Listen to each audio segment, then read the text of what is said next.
Welcome. My name is Alice Arena, and I'm the chair of the Plymouth Democratic Town Committee. It is wonderful to see so many faces here that I honestly don't recognize.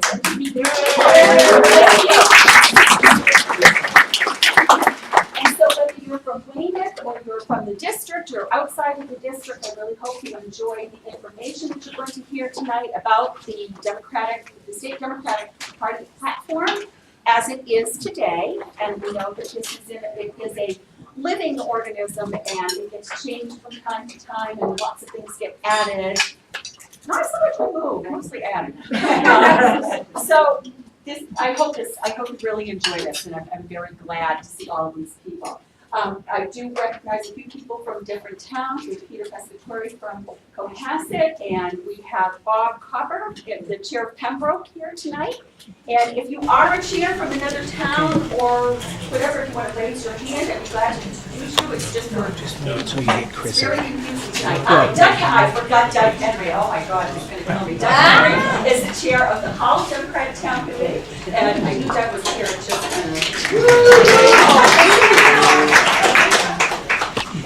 So, Doug, again, welcome. I do want you to recognize just one thing. Full members of the Plymouth Democratic Town Committee, these are full elected members, have name tags tonight, special name tags.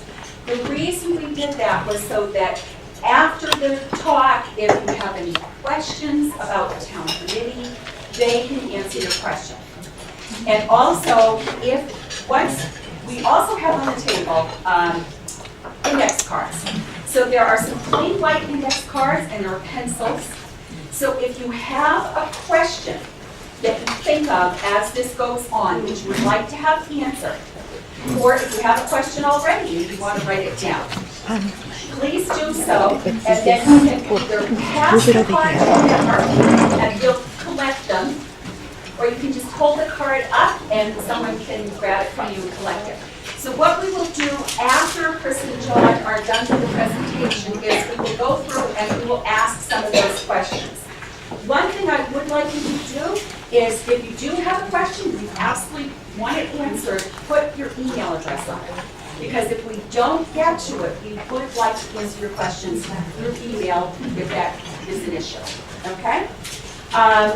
There are also some other index cards and pens. If you need a pen or a pencil, there should be plenty of them around. Yeah, sending them out. Good. Oh, those we're handing them out. You have lots of them. Raise your hand if you're missing a pen. Here, Andy. And the cards are. Okay, and so tonight's presentation is, as I said, about the party platform as it exists now. What do we as Democrats believe?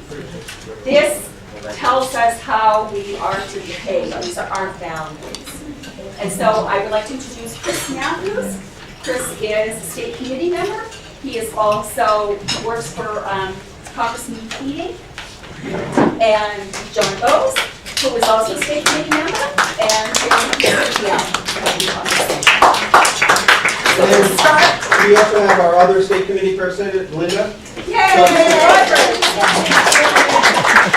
So it's the four of us that represent you. All yours. So I just want to apologize if we've got our backs to you. The room's kind of not great, so we'll try to move around. First question out of the gate, we'd like you to write down the core value or belief that brought you here tonight. Okay, so what is it? Why are you here? Write that down on the index card. On the index card. And you're not going to get into it, it's just for you to hold on to, and we're going to reflect on what's on this card throughout the presentation. So what belief brought you here? Are you a teacher? Do you believe in education? Are you an environmentalist? Are you a clean energy person? Do you generally just dislike our president? You're crazy. But write it down, and we're going to, as we go through this, we're going to go through the planks, and we're going to ask you to raise up your card when we're done talking about the plank, if that actually meets your value. Does everyone know what a plank is? No. No. Okay. So political parties put together platforms. The platforms are groups of ideas. Because we're sassy and creative, we call each idea a plank. So any idea that you have is a plank that builds the platform that the party stands on. So that's one term. So we'll be looking at the planks from the 2013 platform. And before we do that, we're going to run through a quick Democratic Party 101 to kind of explain how the party's organized. This will be very quick. But Well, actually, before we get started, how many people this is the first time they've been to this type of meeting? Okay, we're going to give you your crash course right here. Let's put it together. all right. So the Democratic Party in Massachusetts starts with the state committee, of which Alice, Linda, John, and myself are elected members for our Senate district, which goes from Weymouth down to Duxbury, the 8 towns in our state Senate district. We elect a chairman as the state committee, who, and additionally an executive board, who kind of run the party. The state committee we don't have a huge amount of power. We're really focused on the majority of the power going to the members of the party through the Democratic Convention in every June. Below the state committee are the Democratic Town Committees. How many Weymouth Democratic Town Committee members do we have here tonight? Thank you all for hosting us. So every city and town has a Democratic Town or City Committee. There are up to 35 members elected every 4 years on the presidential primary ballot. And every city has ward committees underneath the city committee with 35 members each. And every Democratic Town Committee has a chair and a vice chair and a treasurer and a secretary. And they generally meet once a month. And Alice, where'd Alice go? Right here. Oh, hi Alice. Hey, Alice. When and where does Weymouth meet? Weymouth meets on the second Wednesday of every month from September to June. And generally speaking, we're in the Jones Room of the Tufts Library, which is underneath and is fully handicapped accessible. So just a few things on this real quick before we move off. We have a new state chair, Gus Bickford. We just elected him November. Yep. He's appointed a new board. He has been very active. He will be in Abington tomorrow? No. We'll get back to you with when he will be in Abington, but he will be local. He is very accessible. Please reach out to him. And then the town and city committees, if you don't know who your town or city committee person is, go to massdems.org and you can look up the actual town and chairperson. And all of our contact info is on there as well, so you can get So it's good for spamming people. and we get a lot of that. Another important function of the state committee, I know a lot of folks after the past election are interested in the Democratic National Committee, how that operates. The Democratic State Committee elects our Democratic National Committee members from Massachusetts. And I know we were proud to elect the Bernie Sanders delegate at the last meeting to be one of our recent spots. So if I went around, we had 4 candidates. I went around and interviewed each one of them. So if you actually go to my website, bose3.com, you can see it. The reason that we had a delegate come up in an off year is because Gus Bickford is actually our state committee delegate, and because he became chair, he had to give up his seat because chairs are automatically. So we have a brand new delegate for the convention. All right. So now onto the platform. John? So platform hearings are 12 total. There are 30 members. They are selected or recruited by the executive board and the chairman. They represent a wide swath of what the Democratic Party stands for. They'll be going around to the entire state, have mercy on their souls, because they have to go through all these meetings. We have 3 in our area, New Bedford, Brockton, and Plymouth, and the dates on those are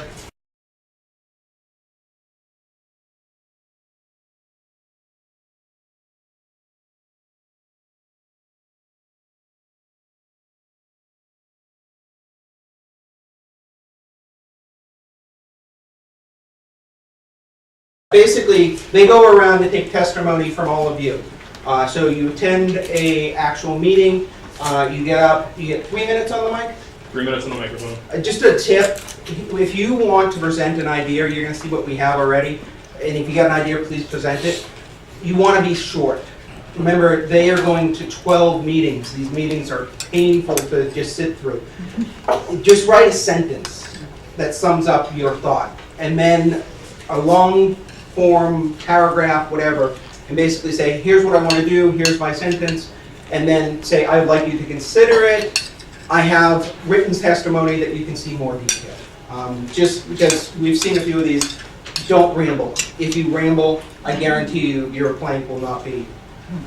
So once we put the whole draft together, it'll appear on the state committee's website, massdems.org, I'm going to keep saying that, and then we go to the state convention and vote on it.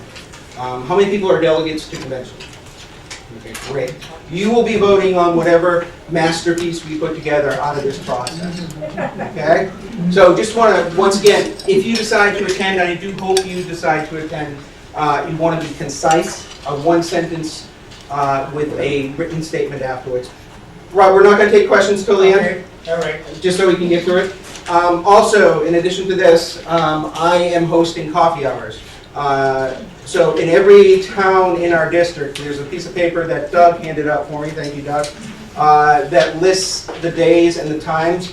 You can get the addresses on my website, bows3.com. My thought on this is it's just a jam session, it's nothing official. We get together, we hear each other's ideas, and then when we go to the actual platform meetings, we can present more organized. If you can't go, come and tell me what you want to have presented, and we'll figure out a way to get it presented. And another important note, the platform committee is appointed by the chair of the party, and another example of party embracing diversity of opinion. Our co-chairs are Paul Feeney, who was the state director for Bernie Sanders here in Massachusetts, and Evelyn Murphy, former lieutenant governor and a big supporter of Secretary Clinton in the presidential election. So it's been an effort to make sure that everybody is represented and make sure that the Mass Dems care about everybody's opinion. All right, so we wanted to talk, before we get into the entire platform, we want to talk about what the platform does and doesn't do. So the platform is this document, I think it's 18 pages, it's big, and it covers a lot of great stuff. When we had a meeting of the state committee delegation over the summer, along with all of our town chairs here on the South Shore, we went through the platform piece by piece, working on a project, and it's something that we've all read. But to reread it and see everything that's in it just makes you really proud to be a Democrat. I was in Duxbury the other night presenting the platform, and one of the members read through it and said, wow, you know, you read through this and it makes you really excited to be a Democrat, really excited to embrace democratic values. So what it does is it expresses our values. It expresses our values to folks who may not be sure if they want to be a Democrat. It expresses our values to folks who aren't sure if they want to run for office as a Democrat or a Republican or an independent. It guides the party when a initiative petition comes up, whether it is lowering the gas tax as an example, Livable wage. minimum wage, livable wage, other ballot questions. It kind of gives the party permission to work on these issues that we believe in. And to a degree, not as much as we'd like, it guides our elected officials when they're voting on legislation on Beacon Hill and down in DC. So just before we move off this, it is a great platform, but it was written in 2013. Lots of stuff has happened since then. So there are issues that have come up that are just not addressed by it. So that's why we need to have some more input. But what's also important is there's a lot of stuff in there that may not have been on the forefront 5 years ago that is now, that is in here. And that's very exciting, and it's things that we're seeing elected officials take action on now. So what the platform doesn't do is it's not something that we hold everyone to. If you don't believe in something in the platform, you're not going to get kicked off your town committee or get kicked out of the convention or not be allowed to run as a Democrat. Like Alice and John said earlier, it's a living, breathing document. Every convention, every year it can be amended. And obviously every 5 years it can be completely changed or just built on. So on this note, I'm going to quote Barney Frank, who says, if you like 65% of what I say, vote for me. If you like 100% of what I say, I have a good psychologist for you. All right. So now we're going to move on to presenting the platform, finally. And the platform is these 18 pages, but it begins with this statement of values. Massachusetts Democrats believe in and work for the common good. We know the strength of our democracy is dependent on the engagement of thoughtful citizens. That is why our party is organized around the basic notion that individuals working together can make a positive impact on their community. Massachusetts Democrats believe that government plays a vital role in the lives of individuals and communities. We recognize an investment in these priorities benefits sustainable economic growth and family-sustaining jobs. Can we give Chris a hand for getting through that?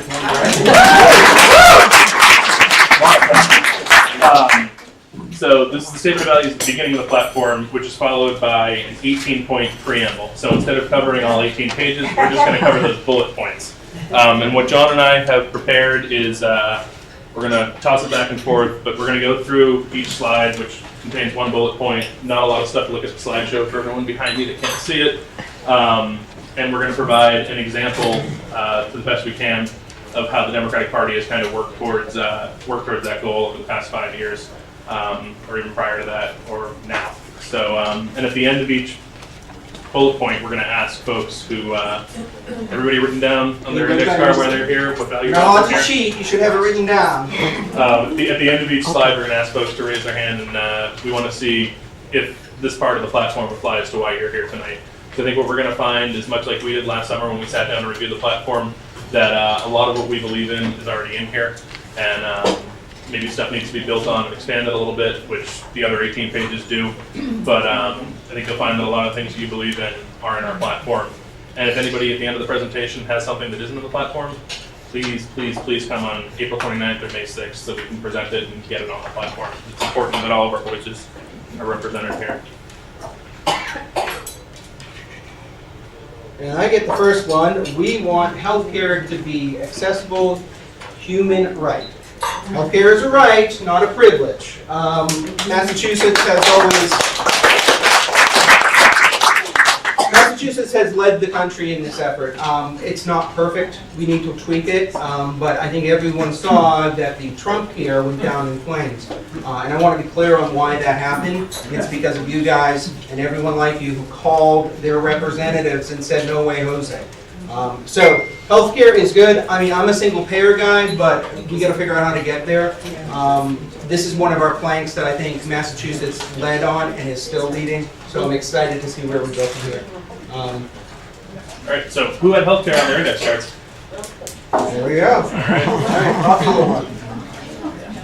Don't go, please, you're cheating. I write more than one. All right, so we want everyone to be able to work for a living wage and have the right to organize. As far as the living wage goes, the party has been very supportive. Members of the party have introduced legislation for the Fight for 15. It's going to be a ballot question, I believe. And Massachusetts Democrats strongly believe that everyone should be able to work 40 hours a week at minimum wage and be able to live on that wage, and it should be a livable wage. The strengthening, enforcement, and creation of laws guaranteeing all workers the right to organize, bargain, collectively, and strike. That would be on my index card. I come from a union family. My grandfather was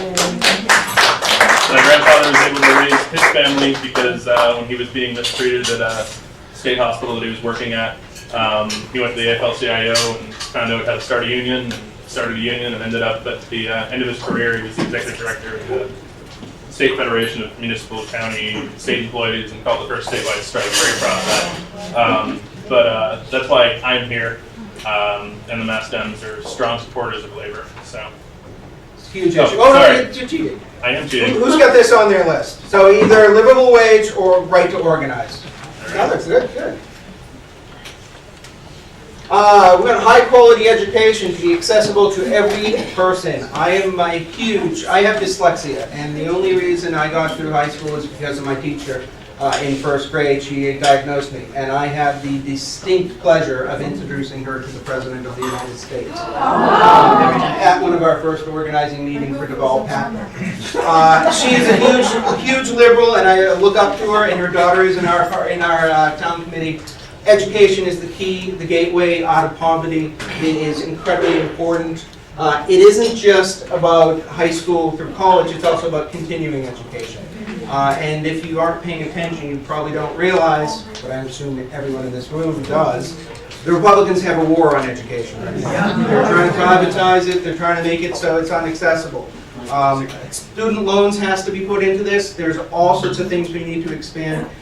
This is a huge issue. If you have this on your index card, thank you guys. I think the important piece to highlight here is that it says every person, not Every person. taxpayer, not every citizen, every person.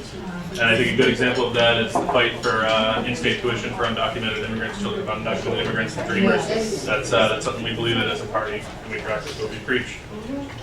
All right, we want to play an active role in addressing climate change. How many people believe in climate change? All right. It may or may not be a Chinese conspiracy. Part of the platform reads that we want to provide clean, reliable, and renewable energy and invest in the development of these technologies. I'm going to be selfish. I'm going to cite my boss because it's part of my role in the office is we work on renewable energy issues, and we're fighting every day to make sure that offshore wind becomes a reality.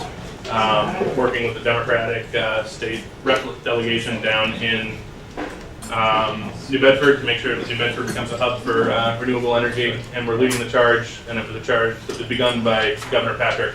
And it's what we believe in as Democrats because we can't sustain where we are.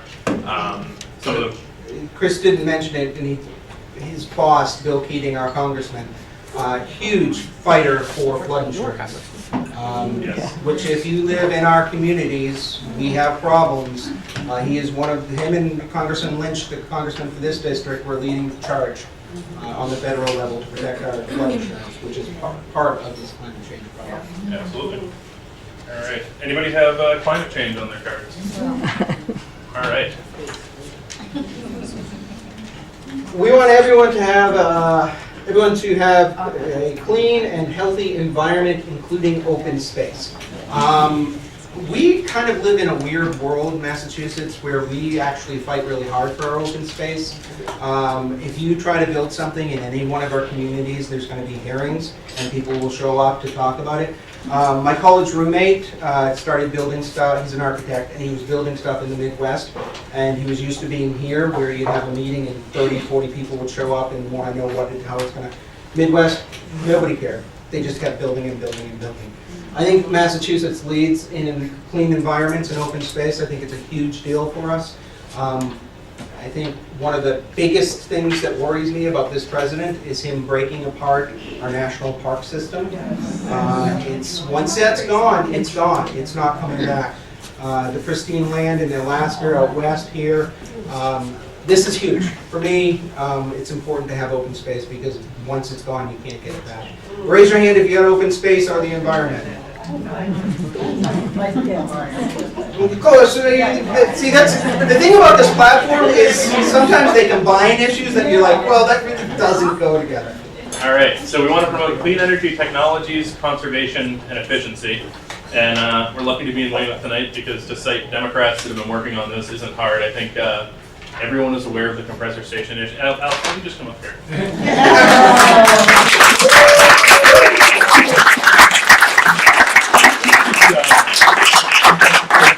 We have elected officials that are leading and have led. Congressman Lynch has been a leader. Mayor Kay was a leader against the compressor station. And as our Democratic Committee chair here, Alice is a leader.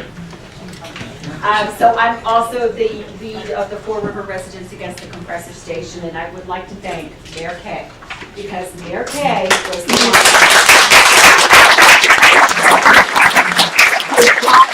brought the town on board with our fight against this compressor station, hired outside environmental attorneys, which the town continues to pay and engage.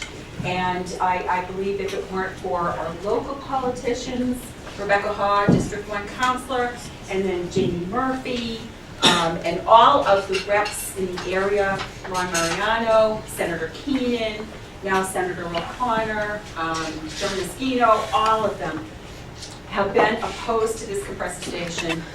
We know how bad it is going to be, and we say clean energy now. What's the status of it? It's a long story. Charlotte will talk after. So in addition to this being good for our environment, it also added 6,000 jobs last year. So this is a huge economic, environmental, this is huge. This is why I'm here. Clean energy. Yep. So we have that on their index card, clean energy. Excellent. All right, I'm going to steal this one so we get back on track because you stole one of mine. I'm doing my best. We want safe and crime-free communities. And the platform calls for a review of sentencing laws, particularly for nonviolent drug offenders and mandatory minimums. We have Llewellyn Lambros here from Situate, who's a crusader on this. I know I've learned a lot from her on it. And I think an example of Democrats working towards this is the fight that we're seeing right now for sanctuary cities.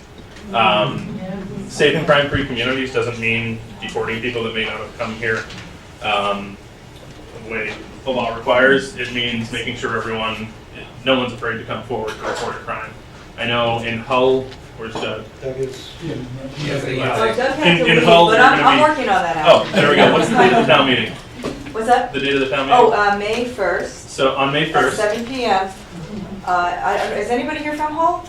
Oh, yes. Please come to the meeting and support the Sanctuary City vote. And please tell your friends, if you're not from Hull, please pass the word on, 7 o'clock. so Hull is hoping to become a sanctuary city. I think a lot of folks have probably seen Mayor Curtatone from Somerville. It's been all over the news, fighting for Somerville.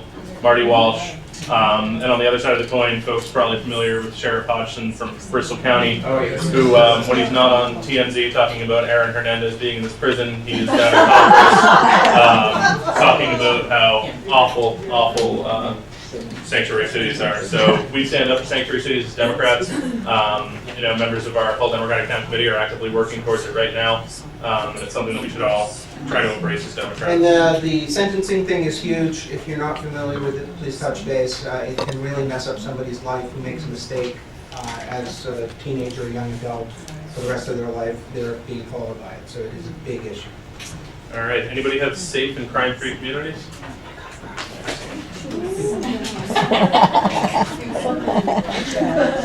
We want all persons to be treated equally, as equals. This is just crazy that we have to say this. I quote the Governor Patrick, who says, we've got a great economy, and oh, by the way, if you live in Massachusetts, you can marry whoever you love. It's also, in light of present situations, it's also extending to religious problems. We've got SWAT stickers showing up in our communities. There is evil out there, and we need to make sure we treat each other equally. So if you've got treat each other equally. Thank you so much. All right, we want equal treatment for women in the workplace and support efforts to recruit more Democratic women. Yes, yes, yes. As a Republican rep, we would really like a woman to run for that seat. There are Jeff Deal. He's decided he thinks he can challenge Elizabeth Warren. So there's a seat over in Abington that we need. There are tons of seats. John Walsh quotes something that I think is shocking. If you actually look at the numbers, when women run for office, they win 51% of the time. So the question is, why don't we have so many legislators? And the answer is, because women don't run for office because they don't think they're qualified to do it. And tell me something, have you ever met a man that didn't do something because he wasn't qualified to do it? And then totally mess it up? So please, this last part is huge. We need more women candidates. Please consider running. It's a great honor. The Democratic Party here in Massachusetts is a huge supporter of the Emerge Massachusetts program, which is committed 100% to training women to run for office and to help them once they do decide to run. So any woman here that wants to run for office, please join the Emerge program. And anybody else, donate money to them, please. Yeah. And they will help you run, but they also support you afterwards. It's a great group. Emerge Massachusetts. Emerge. It's a national program. Massachusetts has really led the way on it. And even if I think it's a very long, maybe 10-week program, but they also have a boot camp for folks running local races now. So it's a fantastic program. Okay, so we want immigration policies which are fair and sensible, and which either, I don't think this is a proper sentence, allow for explanation of our immigrations, nor turn away those that with needed skills. Okay, so I just want to say, this isn't rounding people up, banning people from coming in here, and building a wall. None of that works. So we have an immigration policy that doesn't work right now. We need to fix it. One thing that's a problem for us is there are no foreign countries that we border. So on Massachusetts, the state party, We have it here, but there's not a lot that Massachusetts can do other than support our delegation, like Bill Keating, to get some real comprehensive immigration reforms in there. Because there's people being caught in this system that did nothing wrong, other than stayed too long. They like this place. And the point about not turning away folks with needed skills is so important. If anyone's been following the issue with H-2B visas on the Cape and islands, it's going to be a little harder to go down to the Cape and stay at a hotel or visit a restaurant because the quotas are filled for H-2B visas, which allow foreign workers to come over for the summer, serve these communities that don't have year-round jobs and can't support folks that would like to live there year-round. And they're being turned away. Farmers too. Farmers. Yep. Yeah. Same thing. Same thing. This is a huge issue, so raise your hand if this is on your list. All right, we want a transparent and ethical government. Okay, so here's the problem with being a Democrat.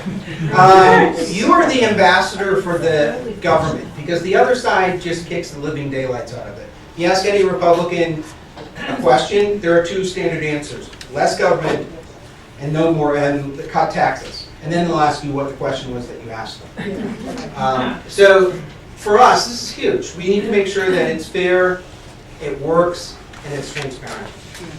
And I think there's so many examples for this right now. The first one being that our governors, our Democratic governors, aren't resigning from prison cells this week. Thank you, that's great. But I guess a better example would be, we're in the minority, and it's hard to, at the federal level, we're in the minority, and it's hard to really do anything in the minority. But one thing that we can do is, we could do, was we wrote this before Gorsuch was confirmed, but I wanted to cite the Gorsuch filibuster, which is now, I guess, a more sore subject now that they got rid of it. But that's one of the ways that Democrats can lead on this. I mean, we can hold folks accountable, and when something wrong happens, we can hold folks accountable, like with President Obama's Supreme Court appointment not going through for no reason other than partisanship. Oh, and somebody's daughter having a clothing line. Oh, yeah. Ties to Russia. Russia, things like this. All right. Who had transparent and ethical government on their index card? There we go, we got a couple, good. Alice, did you write the whole platform on your index card? Okay, we want taxes to be reasonable and expedient and to be fairly distributed. Yes. So, look, nobody likes paying taxes, but it's how we pay for everything.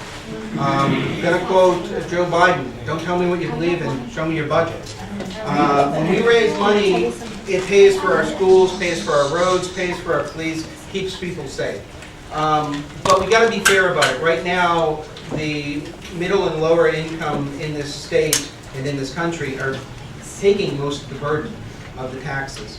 There's the millionaire tax policy that's coming out, which is huge. John Walsh, who's the former chair, jokes about the fact it shouldn't be called the millionaire tax. It should be called the I earn $2,000 a day tax.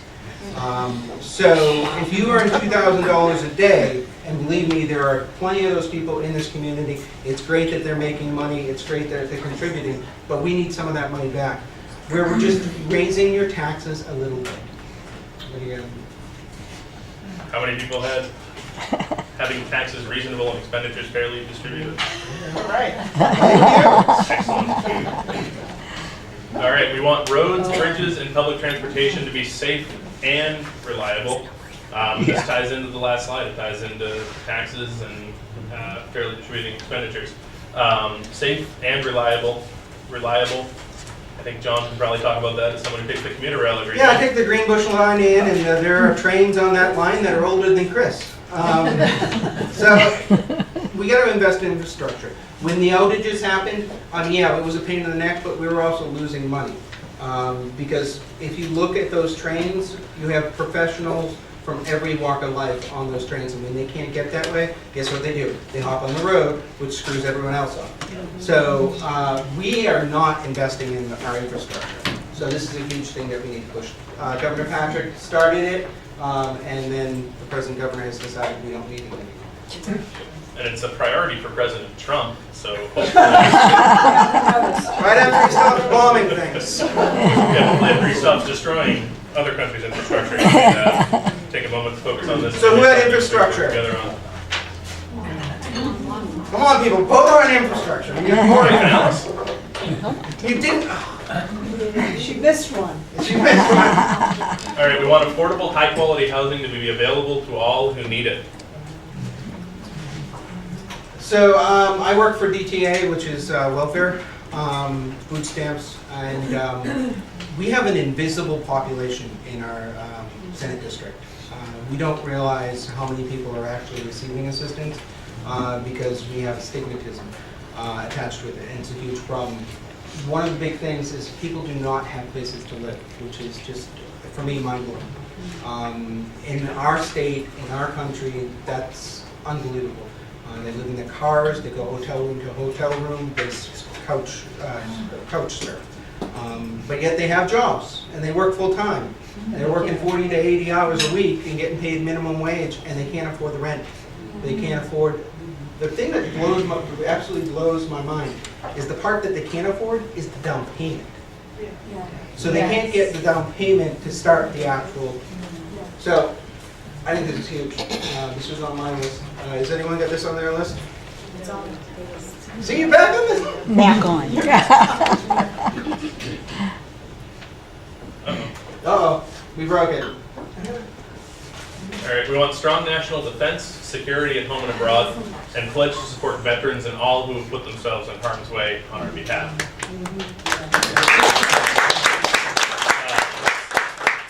This is a weird one. They kind of took a whole bunch of stuff and threw it into one. But I think what's important here, and it's throughout the platform, it's not necessarily in the preamble, but in almost every header within the platform is a focus on veterans and how we can support them. I think as Democrats, we have a bigger focus on supporting veterans once they get home versus creating veterans. But it's definitely, it's a huge priority for the platform to support our veterans.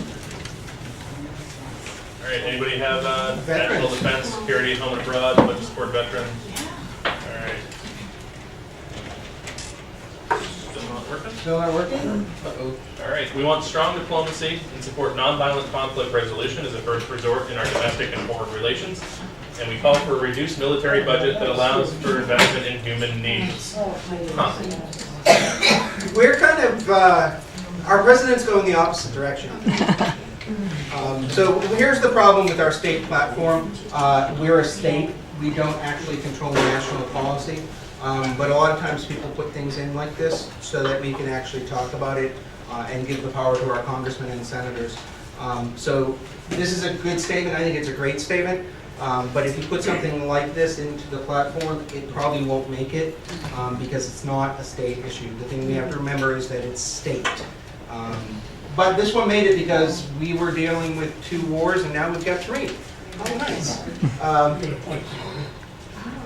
You know, we have a National Guard, and the state, each state has their own component.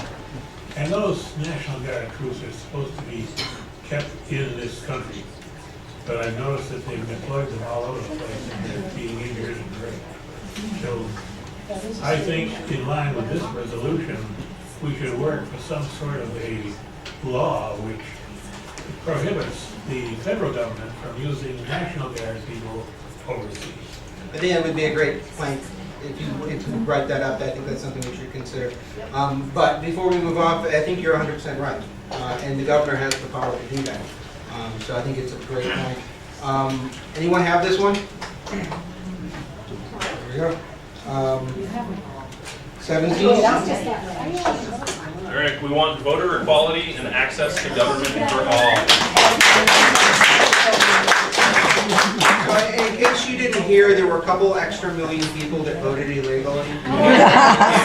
And there were thousands of people from Massachusetts driving to New Hampshire to vote. I don't know how that happens. But this is what they're trying to do, is to reduce access to government. Make it harder for people to be involved.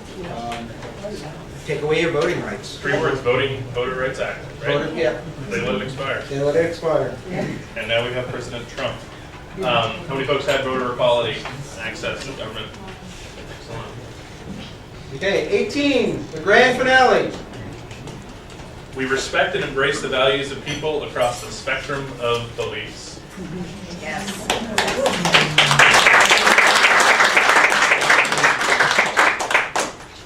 Alice? Oh, no, you're not calling us.